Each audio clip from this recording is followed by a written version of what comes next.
안녕하세요. 손하나의 서재에 오신 걸 환영합니다.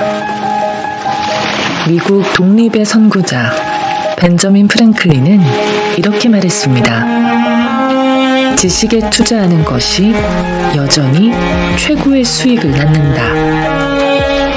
맞아요. 투자하면 우리는 부동산이나 주식을 떠올리기 쉽지만 인생의 가장 값진 투자처는 바로 자기 자신입니다. 그리고 자신에게 투자하는 방법 중에 제일은 바로 책 읽기죠. 이걸 누구보다 잘 아는 부자들은 그래서인지 독서광이 많습니다. 오늘 함께 읽을 책 미래의 부를 위한 투자 공부에서는 세계적인 부자들이 어떤 책을 읽고 부를 일구는지 힌트를 얻을 수 있습니다. 이 책을 읽는 것만으로도 우리는 우리 자신에게 좋은 투자를 할 수 있는 기회가 될 겁니다. 그럼 책 같이 읽어볼까요?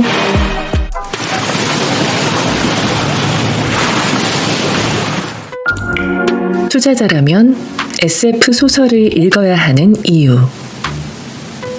제프 베이조스가 쓴 유일한 책인 발명과 방황에서 닐 스티븐슨의 이름을 발견하고는 놀란 적이 있습니다. 닐 스티븐슨은 그가 좋아하는 작가로 자주 이메일을 주고받는다고 합니다. 베이조스는 일론 머스크나 빌 게이츠처럼 열혈 독서광은 아니지만 틈나는 대로 SF 소설을 읽으며 아이디어와 영감을 얻습니다. 실제 닐 스티븐슨은 아마존 본사가 있는 시애틀에 거주하며 제프 베이조스가 아마존 CEO에서 물러난 뒤 주력하는 우주개발 업체 블루 오리진의 비상임 고문으로 일하고 있습니다. 가상현실에 특히 관심이 많은 그는 VR 망막 디스플레이 제품을 개발하는 스타트업 매직립의 미래학 부문 최고 임원으로도 활동 중입니다. 1959년 메릴랜드주 포트미드에서 태어난 스티븐슨은 아버지와 어머니를 비롯하여 할아버지와 외할아버지에 이르기까지 모두가 과학자인 집안에서 자랐습니다. 그는 보스턴 대학 물리학과에 입학했다가 지리학으로 전공을 바꿔 인문학과 자연과학을 통섭하는 작가가 됩니다. 그의 작품에는 과학, 수학, 암호학, 신학, 역사, 언어학, 철학, 궤도 과학이 농축돼 있습니다. 닐 스티븐슨의 저서 스노우 크래시의 주인공은 해커 피자 배달부 히로입니다. 일본인과 한국인의 혼혈로 묘사됩니다. 데몬 메타버스라고 불리는 가상현실에 접속해 아바타로 자유분방한 삶을 사는 모습을 30년 전에 예측했다는 게 놀랍습니다. 소설에서 스티븐슨은 이렇게 말합니다. 위험한 세상이요. 늘 더 위험해지고 있지. 그래서 우리는 공포의 균형을 뒤엎기 싫은 거요. 냉전이 사라진다고 두려움이 사라지지 않는 걸 보면 알 거요. 1992년이 바로 냉전이 끝난 시점이죠. 그 시점에 이미 인류가 냉전보다 더 무서운 미중 갈등, 신냉전을 겪고 현실에서 추구하지 못한 위험을 가상 공간에서 마음껏 추구하는 무법천지의 사이버 펑크 세상을 그렸습니다. 세븐 이브스는 베이조스에게 직접 영감을 준 책입니다. 2015년에 쓰인 이 소설은 바야흐로 멸망을 앞둔 인류가 살기 위해 우주로 나갈 수밖에 없는 상황을 그립니다. 제비뽑기로 우주로 갈 172명을 고르고 남은 사람들 중 안락사를 원하는 이들을 위해 안락사 약을 거의 무한에 가깝게 공급합니다. 그런데 그 약으로도 부족해지자 핵폭탄을 터뜨려 인구를 줄일 생각을 합니다. 그리고 마침내 그날이 옵니다. 세계 3부에서는 3년을 우주에서 희망 없이 떠도는 인류가 자살을 선택하면서 서서히 숫자를 줄여가는 장면이 나옵니다. 인류를 더 많이 남기기 위해서는 남성보다 여성이 많아야 하기에 살아남은 인구의 성비는 여자 3, 남자 1로 바뀝니다. 그리고 마침내 7명의 여성만이 남고 이 여성들은 소행성에 착륙해 처녀 생식을 통해 인류의 존속에 성공합니다. 그리고 5천년 뒤 여성만 남은 인류는 마침내 Y 염색체 합성법을 발견하고 인류는 남성 없이 여성만으로 진화하게 됩니다. 이 책은 제프 베이조스 외에 독서 광, 버락 오바마 대통령도 팬으로 알려져 있습니다. 빌 게이츠는 자신이 읽은 SF 소설의 모든 것이 이 책에 응축되어 있는 것 같다고 극찬하기도 했습니다. 이들은 왜 종말론적인 하드코어 SF에 열광했을까요? 바로 암담한 미래를 막기 위해 인류는 공동으로 노력해야 한다는 메시지를 모든 인류에게 던지고 싶었던 것입니다. 지구에 갇혀 서로 싸우지 말고 메타버스 같은 가상 공간이나 진짜 실물의 우주를 향해 나아가라는 메시지를 세계의 리더들에게 전하고 싶었던 것이죠. 닐 스티븐스는 언제나 시대를 앞서가는 선견지명의 작가로 그 통찰력의 배경에는 풍부한 지식과 경험이 자리 잡고 있음을 알 수 있습니다. 성공적인 투자를 하기 위해서는 열심히 공부해야 합니다. 그 공부에는 기업에 대한 연구뿐 아니라 좋은 SF 소설 읽기도 반드시 포함되어야 함을 세계의 슈퍼리치들은 말해줍니다. 일론 머스크가 인생 책으로 꼽은 파운데이션. 테슬라의 CEO 일론 머스크는 독서광으로 특히 SF 소설을 탐독합니다. 그가 읽은 10,000권의 책 중에서 베스트 10을 간추리면 상위권에 현대 SF 소설의 아버지로 불리는 아이작 아시모프의 파운데이션 시리즈가 항상 포함되어 있습니다. 로봇의 3원칙으로 유명한 아이작 아시모프는 1950년대 스타워즈의 원조라고 불리는 SF 대하 소설을 집필했습니다. 물론 스타워즈처럼 행성 간의 전쟁은 아니지만 행성과 행성의 이동 및 탐험을 다룬 주제의 책 가운데 파운데이션은 최고의 시리즈입니다. 파운데이션은 인류가 우주로 나아간 지 수십만 년이 지나 온 은하에 인류의 후손을 남겨놓았지만 정작 지구는 존재 자체가 사라져 금기의 땅이 되어버린 현실에서 지구인의 먼 후손인 우주인들이 다시 지구를 찾는다는 이야기입니다. 모든 등장인물이 생생하게 표현돼 입체적인 캐릭터 덕분에 지루할 틈을 주지 않고 흘러갑니다. SF 소설은 미래를 보여주는 하나의 장치로만 끝나는 게 아니라 완벽한 플롯을 갖춘 살아있는 유기체라는 사실을 아시모프는 잘 보여줍니다. 그는 때에 따라 이야기에 개입해 독자들에게 필요한 부분을 설명하고 어떤 부분은 상상력에 맡기면서 적절히 긴장감을 불어넣으면서 독자들을 매혹합니다. 시각적인 묘사도 탁월하여 읽는 순간 눈앞에 그림이 펼쳐지는 듯 합니다. 투자자의 관점에서 파운데이션을 보면 두 가지 주목할 점이 있습니다. 투자는 미래의 돈이 될 것으로 기대되는 사업에 자신의 현재를 맡깁니다. 미래는 행성 간 빛보다 빠르게 이동할 정도로 우주 기술이 발전해 있습니다. 그런 세상에서 사람들은 역사 심리학이라는 학문에 빠져들며 과거로부터 교훈을 얻어내려고 합니다. 역사 심리학을 통해 은하계의 미래를 예측하려고 하는 것이죠. 아시모프가 만든 역사 심리학이라는 학문은 미래 사람들이 무엇에 돈을 쓰는지 보여줍니다.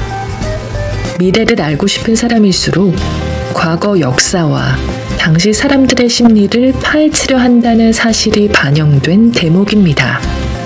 파운데이션에는 우주로 퍼져나간 인류가 핵전쟁이라는 파멸을 겪은 조상에 대한 기억을 집단 망각으로 지워내려고 하지만 결국에는 자신의 뿌리를 찾게 된다는 점에서 미래는 과거와 단절해 어느 날 갑자기 생겨나는 것이 아니라 순간순간이 쌓여 미래로 조금씩 나아가는 것임을 말해줍니다. 또 한 가지 얻을 수 있는 투자 해안은 언젠가 인류는 지구를 떠나 우주를 향해 걸음을 내딛는 날이 오리라는 것입니다.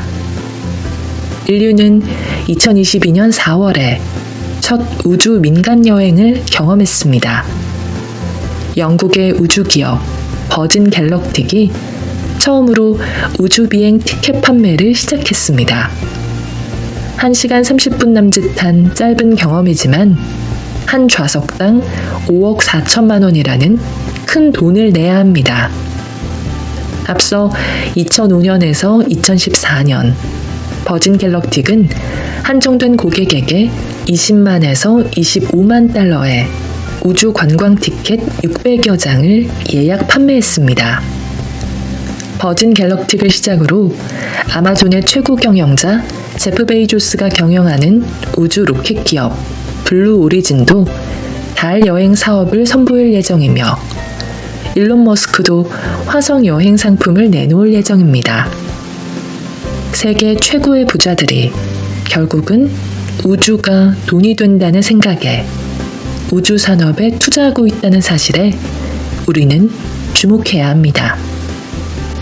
테슬라 최고 경영자 일론 머스크의 자율주행차에 대한 열정도 아시모프의 소설에서 기인했다고 봅니다. 아시모프가 1953년에 쓴 셀리에는 인공지능으로 움직이는 자율주행차, 나름의 생각과 성격을 가진 무인 자동차가 등장합니다. 당시 그가 예상한 연도는 2015년이었습니다. 그는 이 소설에서 자율주행차가 대세가 되려면 일반 자동차들이 고속도로에 나와서는 안 된다는 법이 통과하자 사람들은 공산주의네, 파시즘이네 하며 비판합니다. 저자는 무인 자동차의 시대에는 자동차를 소유하는 사람들이 줄고 공유 자동차를 이용하는 등 우버와 비슷한 공유 경제가 미래에는 본격적으로 등장할 것으로 내다봤습니다. 대단한 선견지명이죠. 아시모프가 소설 속에서 예언한 미래 기술들은 이 밖에도 즉석식품, 무선으로 작동되는 가전기기, 사막 지역에 건설되는 태양열 발전소 등이 있습니다. 이는 현재 연구 중이거나 실현된 것들입니다. 결국 일론 머스크는 자신이 열심히 읽은 아이작 아시모프의 SF 소설을 현실화하는데 일생을 바치고 있다고 해도 과언이 아닙니다. 김초엽의 SF 소설에서 찾은 투자 방향. 미래에 돈을 벌고 싶다면 SF 소설 읽기를 권합니다. 부자들은 미래의 투자 방향을 SF 소설에서 찾습니다. 그동안 우리나라 소설계는 SF 문학의 불모지에 가까웠지만 최근 들어 김초엽, 정세랑, 이미애, 천솔란 등의 작가들이 잇따라 등장하며 한국 문학의 흐름을 바꾸어 놓았습니다. 저는 투자자라면 이 흐름을 놓치면 안 된다고 생각합니다. SF 작가에는 세 부류가 있습니다. 상상력을 바탕으로 기발한 전개의 방점을 찍는 작가, 이야기 구조를 정교하게 짜 독자를 미래 세계로 빨아들이는 흡입력 있는 작가. 주제와 소재는 미래과학이지만 풀어가는 방식은 전통적인 순수 소설로 아름다운 미문으로 감동을 주는 스타일입니다. 첫 번째 스타일은 베르나르 베르베르, 두 번째 스타일은 듄 시리즈의 원작자 프랭크 허버트와 아이작 아시모프, 로버트 하이라인, 세 번째 스타일이 바로 김초엽 작가입니다. 그런 점에서 김초엽 작가와 가장 비교될 대상은 휴고상을 받은 최초의 아시아 여성 작가인 중국의 하오징팡이라는 생각이 듭니다. 김초엽 작가는 하오징팡과 신경숙을 합쳐놓은 듯한 느낌입니다. 김초엽의 첫 장편소설 지구 끝의 온실은 프랭크 허버트와 미야자키 하야오로부터 동시에 영향을 받은 본격적인 에코페미니즘 소설입니다. 핵이 아닌 환경오염으로 지구가 멸망한 후 살아남은 인류는 환경오염에서 벗어난 축복받은 숲으로 피신합니다. 죽음의 먼지로부터 살아남기 위해 인류는 모스바나라는 식물을 키웁니다. 나오미, 아마라, 레이첼 등 등장인물들은 대부분 여성입니다. 김초엽이 다른 SF 소설 작가들보다 환경 문제를 더욱 민감하게 다루기 때문에 2030의 MZ세대에게 호응을 얻고 있는 것 같습니다. 환경과 사회적 연대, 윤리의식이 작품에 녹아 있어서 젊은 층들이 열광하는 거죠. 투자 세계에 비유하면 젊은 투자자들은 김초엽같이 미래지향적이면서 윤리적이고 환경과 적극 공명하는 기업을 찾는다고 할 수 있습니다. 비슷한 시기에 나온 두 번째 소설집 방금 떠나온 세계는 하오징팡과 신경숙의 조합이라는 이미지를 더욱 확고하게 했습니다. 이 소설은 최후의 라이오니, 인지공간, 개인 방정식 등 모두 7편의 단편이 수록돼 있습니다. 인공지능과 트랜스휴먼, 우주를 모티브로 저자의 전공인 생화학에서 한 발 더 나아가 신경생물학과 이론 물리학까지 두루 섭렵하면서 지적인 감수성의 깊이와 넓이를 동시에 보여줍니다. 젊은 투자자들은 이야기가 있는 기업에도 열광하지만 감성이 넘치는 인간미 있는 기업에도 열광합니다. 인공지능이 더욱 힘을 얻을수록 인간만이 느낄 수 있는 감성 상품이 인기를 얻을 것입니다. 지금은 메타 플랫폼스나 카카오톡으로 모든 소통이 중앙 집권화되는 것처럼 보이지만 앞으로는 비트코인의 SNS 버전이 등장해 탈중앙화되고 개별화된 SNS가 인기를 얻는 세상이 옵니다. 거대 플랫폼에서는 못 느낄 감수성이 돈이 되는 세상이죠. 김초엽 작가의 데뷔작인 우리가 빛의 속도로 갈 수 없다면에서도 미래에 돈이 어느 방향으로 흘러갈지 예측하는 통찰력을 제공합니다. 바로 궤도 엘리베이터, 냉동 인간을 만드는 딥프리징 기술, 인터넷에 의식과 기억을 올리는 마인드 이미징, 금속 기계와 바이오 나노봇을 결합한 사이보그 그라인딩, 환경에 맞춰 인간의 몸을 바꾸는 판트로피 기술이 자유자재로 구사됩니다. 언젠가는 현실이 될 돈이 되는 기술입니다. 이런 기술의 시대에 결국 감성이 돈이 된다는 결정적인 힌트는 감정의 물성에서 찾을 수 있습니다. 감정의 물성에는 가까운 미래에 인간의 감정을 사고 파는 시대가 도래합니다. 우울, 분노, 슬픔, 증오, 행복 등의 감정을 사서 소비합니다. 인간은 자신이 아닌 다른 존재를 온전히 이해하기 어렵습니다.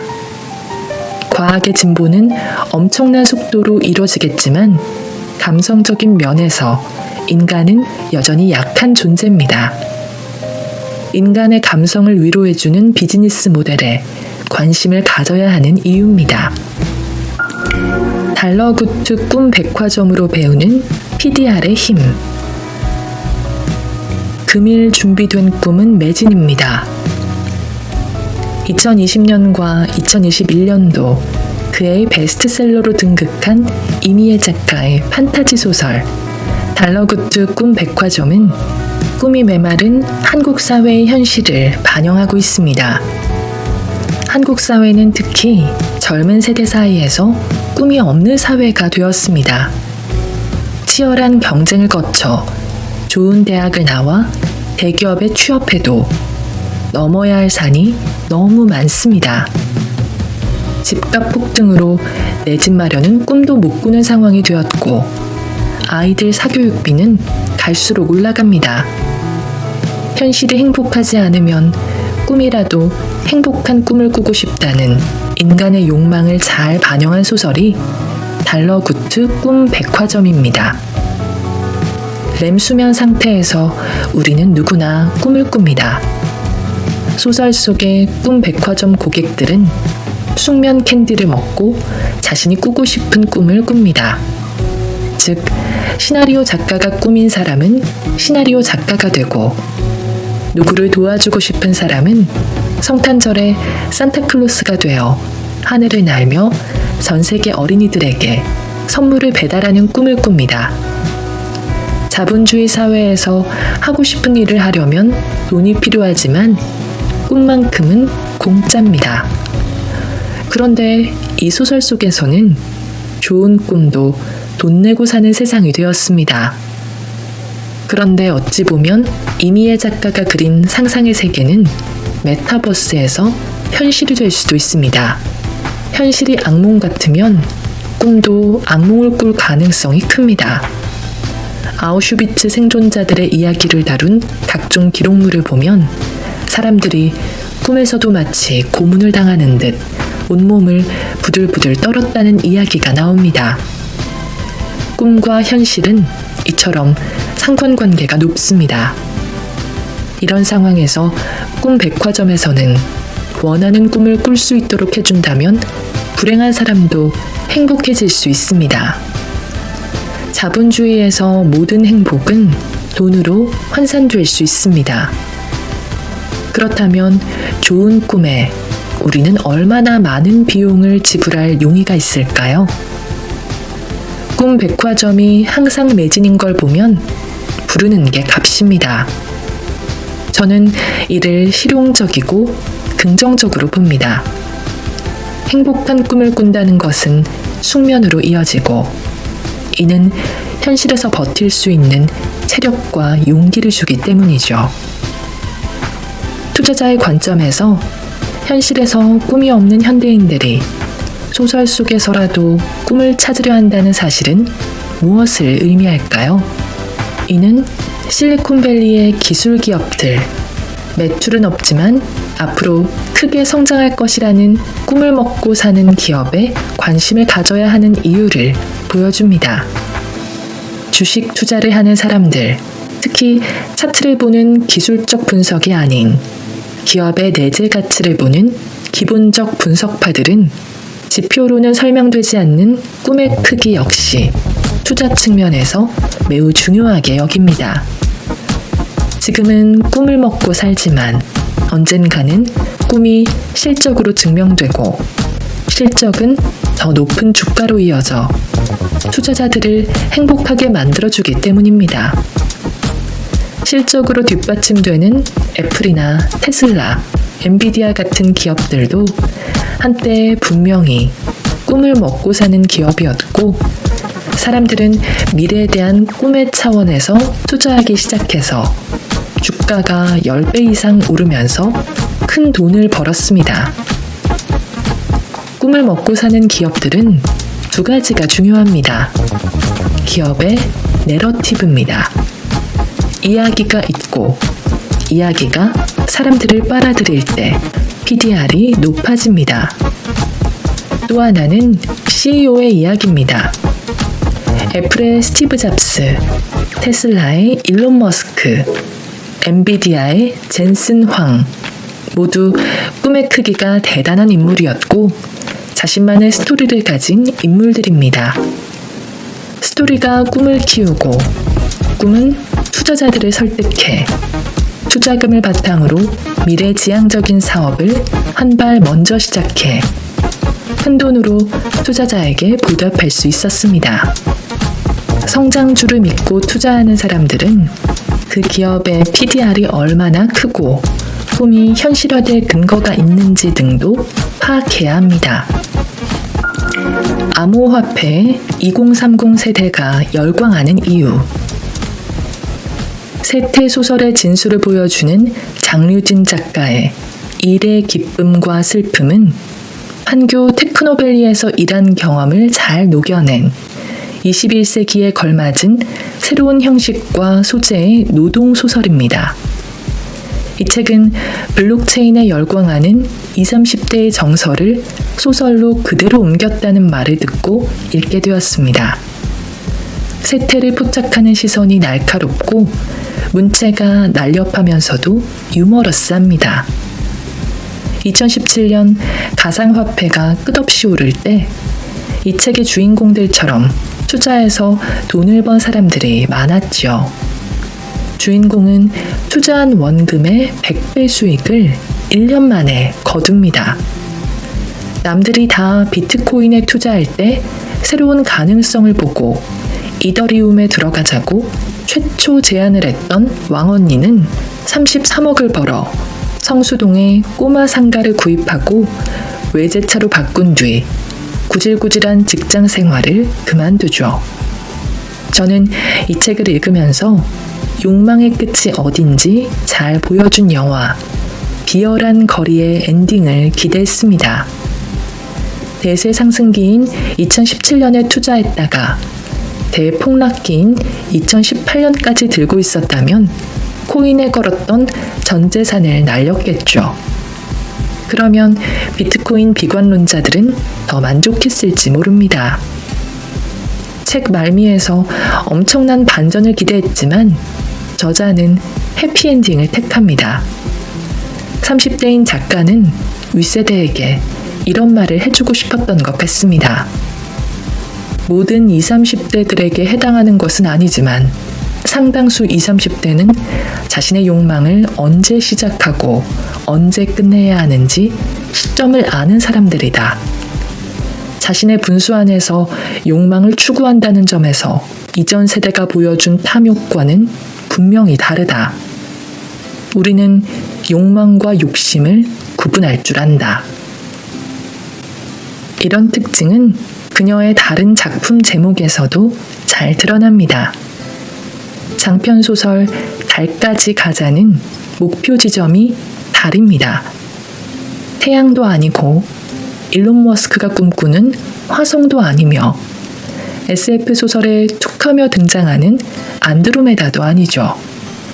꿈을 꾸되 현실적으로 가능한 꿈을 꾸자는 취지가 담겨있는 유행어라는 생각이 듭니다. 일의 기쁨과 슬픔에는 20, 30대가 코인에 열광하는 이유가 잘 드러납니다. 사회적으로나 정치적으로 어느 정도 실현된 공정성이 기업 문화에서는 전혀 실현되고 있지 않기 때문이죠. 유명한 제과 기업의 월급은 정말 쥐꼬리만 합니다. 월급은 적게 주면서 업무량은 과다합니다. 이런 상태에서 누가 열심히 일해서 서울에 15억 원이 넘는 33평 아파트를 구입하고 월 수백만 원에 이르는 사교육비를 감당할 수 있을까요? 저는 20, 30대가 코인 외에 답이 없다고 생각하는 근본적인 책임은 몇몇 대기업의 독주를 허용한 사회 문화 때문이라는 생각이 들었습니다. 물론 코인 열풍은 한탕주의적 요소가 있습니다. 주식과 달리 코인은 투자가 아닌 분명 도박적인 요소가 있다고 생각합니다. 하루 만에 반토막이 나고 그 다음날 다시 더블로 상승하는 미친 변동성에 화폐라는 용어를 붙이기는 어렵다는 지적에 일부 동의합니다. 이 소설이 장밋빛 환상, 주인공들이 꽃길만 걸었다는 아쉬움이 들 수도 있습니다. 이에 대해 작가는 20, 30대 주식 및 코인 투자자들이 왜 존버라는 단어를 유행시켰는지 그 이유에 대해서 생각해보라는 메시지를 던집니다. 이더리움도 당시 처음부터 치고 올라간 게 아니라 가다가 멈추고 후퇴하고 다시 상승하는 경향을 보였습니다.